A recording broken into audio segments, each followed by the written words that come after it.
Assalamualaikum warahmatullahi wabarakatuh. Waalaikumsalam warahmatullahi wabarakatuh. Bismillahirrahmanirrahim.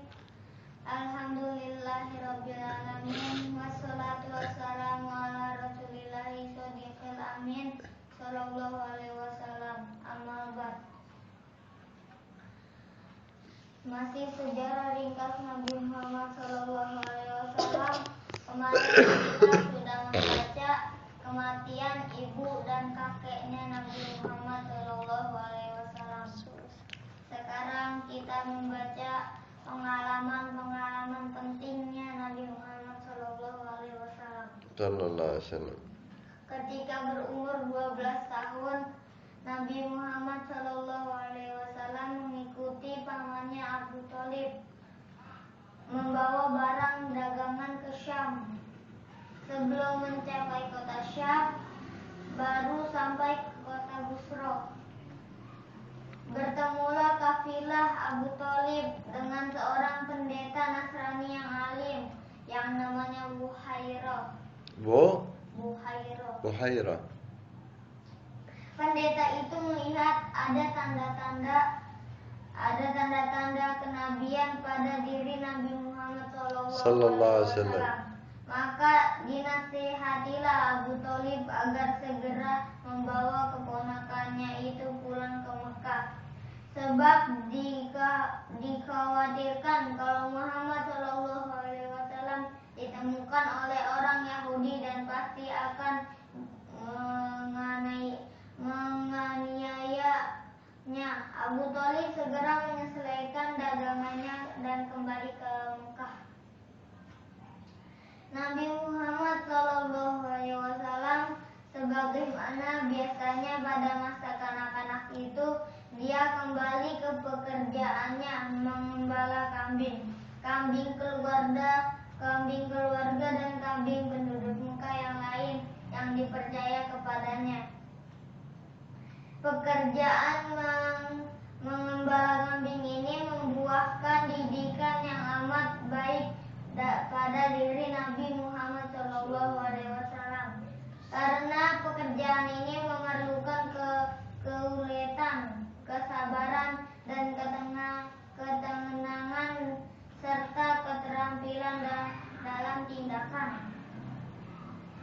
Di waktu Nabi Muhammad sallallahu alaihi wasallam berumur 15 tahun, terjadilah peristiwa yang bersejarah bagi penduduk Mekah, yaitu kejadian peperangan antara suku Quraisy dan Kinanah di suatu pihak, dengan suku Qais Aihan di lain pihak.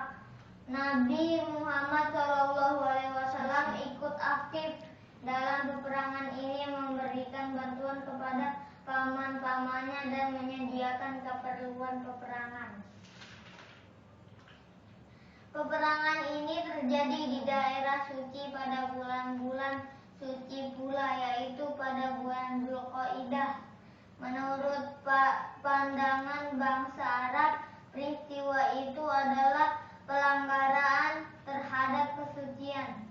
Karena melanggar kesucian bulan Dzulqa'dah, sebenarnya dilarang berkelahi, berperang, menumpah darah.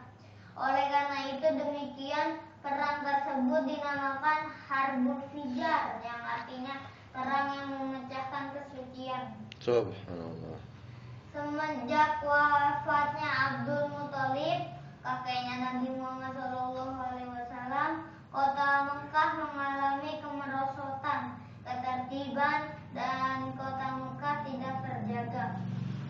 Keamanan harta benda di pribadi tidak dapat mendapat jaminan.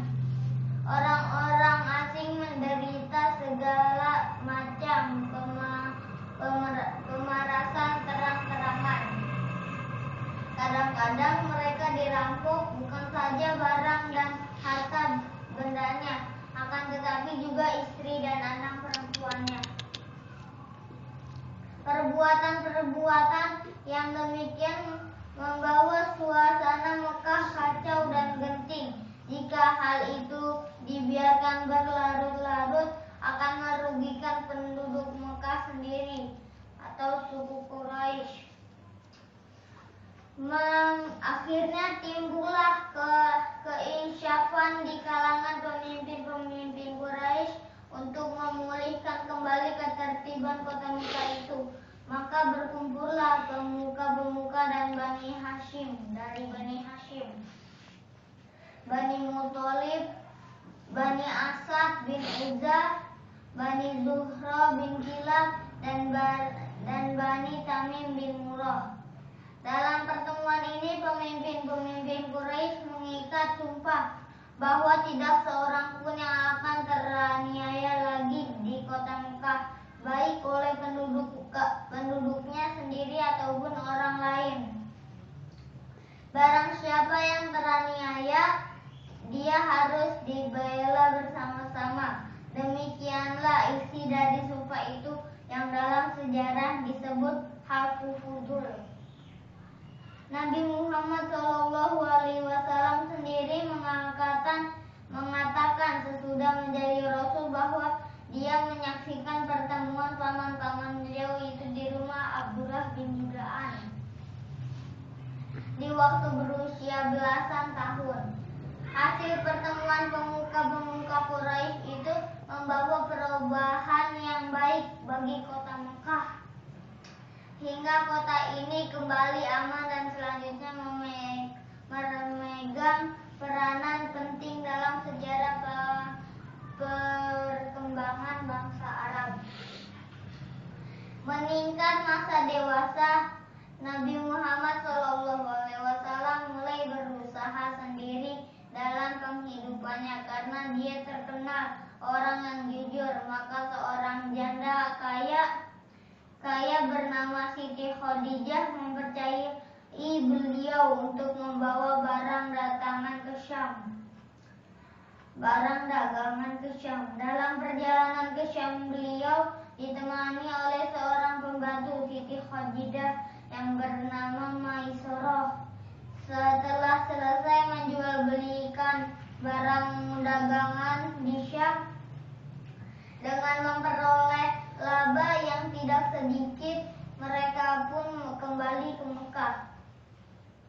Sesudah Nabi Muhammad SAW dari perjalanan ke Syam itu, datanglah lamaran dari pihak Siti Khadijah kepada beliau. Lalu beliau menyampaikan hal itu kepada pamannya. Setelah tercapai kata sepakat, pernikahan pun dilangsungkan. Pada waktu itu Nabi Muhammad SAW umur 25 tahun, sedang Siti Khadijah 40 tahun. Jadi Nabi Muhammad SAW itu dipercaya di kota Mekah pada dulu karena dia mengembala kambing dengan jujur, dengan baik, dan lain-lain. Sejak Abu Muthalib meninggal, kematiannya itu merusak kota Mekah. Kota Mekah itu banyak yang dirampok oleh bangsa-bangsa lain. Bukan harta dan bendanya saja, tetapi juga istri dan anak perempuannya.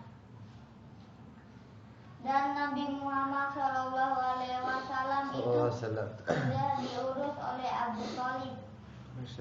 Dan dia akhirnya menikah dengan Siti Khadijah. Nabi Muhammad SAW berumur 25 tahun dan Siti Khadijah pun berumur 40 tahun.